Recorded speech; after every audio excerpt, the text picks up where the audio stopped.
Hello and welcome back to another torch review. I have the i3S EOS in for testing today, and this was supplied by Olight for review. I'm just going to go over the box so you can see the product as you get it, as you would purchase it yourself. On the back, some of the features. We have an XP-G2 LED, 3 brightness levels and a strobe. Unfortunately, the sticker is covering the output modes, but I will go over them very shortly in the user manual. This gives you an idea of the specs, including a length of about 70mm. Now, unboxing this, you can see here you get an included battery with the torch. This is an alkaline cell. I generally go for nickel metal hydride for long-term use, but it's enough to get you going. A couple of spare O-rings. I also have another colour to show you, the gold next to the purple. There's a few different colours on this one. You can have a look around at ones that you might like. Now onto the user manual. Very straightforward and simple to operate this torch. It uses a twist mechanism to cycle through the power levels, and pay attention here to the spec, so I'll zoom in a bit.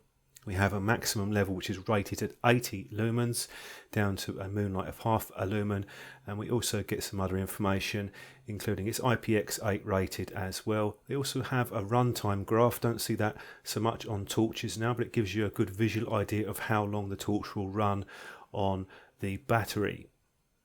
Now, taking a closer look on the torch, you will notice you get a keychain included with it. This has a clip section here which is feels to be spring loaded of some type, so that automatically closes itself, and it has a lobster claw effect clip at the top part there.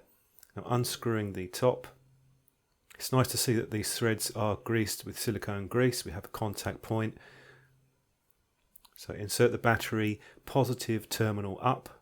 I'm just going to use a nickel metal hydride for testing that I do, and then screw it down. One thing to note with the triangular connection on the base is that it does seem to have an additional sleeve over it, so it shouldn't prise open. Now looking at the LED with the XP-G2 with a dimpled effect or textured reflector, one nice feature is that you can also remove the stainless steel clip and reverse it around, so you can have the torch pointing up or down. That's not something you have on all of these torches. Just going through the basic operation now. So simply screw it down to go through the modes and then release.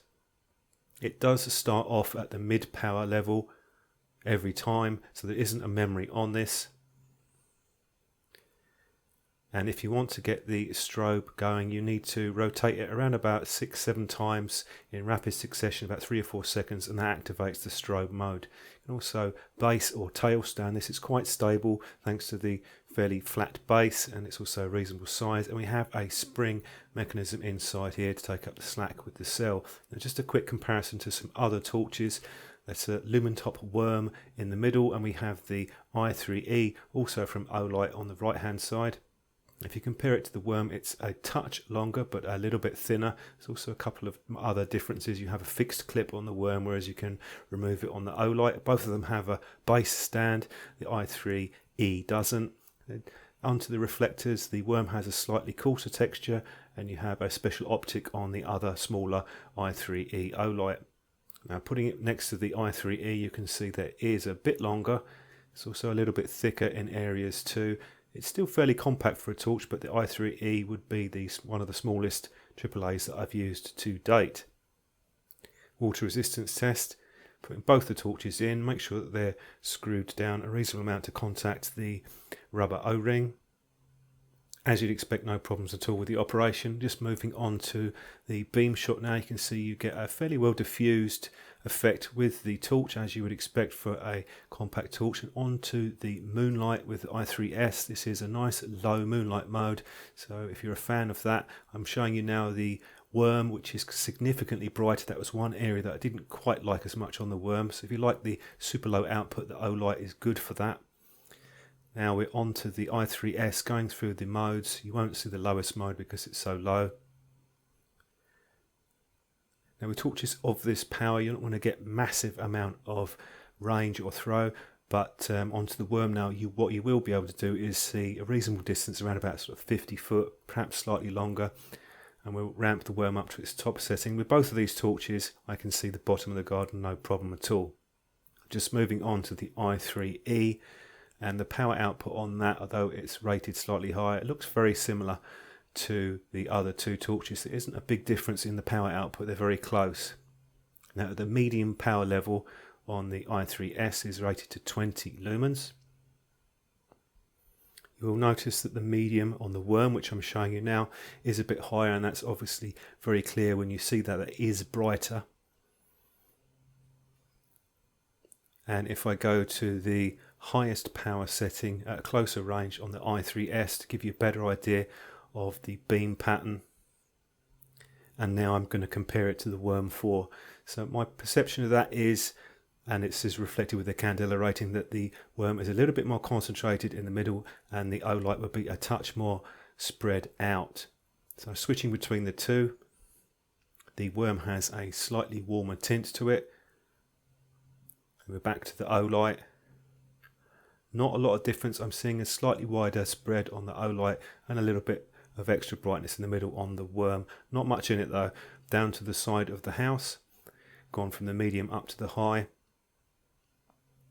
For reasonable distances you will certainly be pretty happy with the output of the high on the Olight. On the Moonlight mode, very low but very handy, particularly if you're close up to something you needed a little bit of extra light, or perhaps you don't want to disturb somebody in a room or something like that for checking up. But if you need a bit more power, the medium is pretty good. Remember, this is 20 lumens or around there, which will look a bit brighter visually to your eyes than the camera will pick up.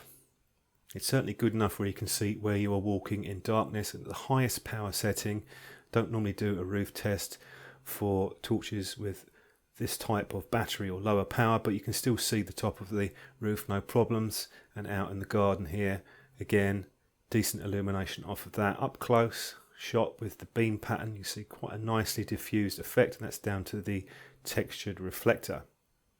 Strobe mode, single strobe mode, so you have the fairly rapid firing flashing. Nice that they include it, they don't always have that. I'm just doing an inside test on the car here, just in case sort of a real world scenario where you might be looking around for something. Medium is plenty bright for that particular task, whereas the Moonlight, if you're really close to something, just need to see maybe keys, a lock or something like that, it works great for that. Now this is a runtime test that I'm running with a Sony 1000 mAh battery, and you'll start to see a slight dimming around about 35 minutes. When you go up to about 40, again you'll see it ramp down a bit, and then progressively goes down a bit further from there on. The rated runtime is around about 35 minutes, so really you're going to be getting about 45 minutes of usable light with a good quality nickel metal hydride cell.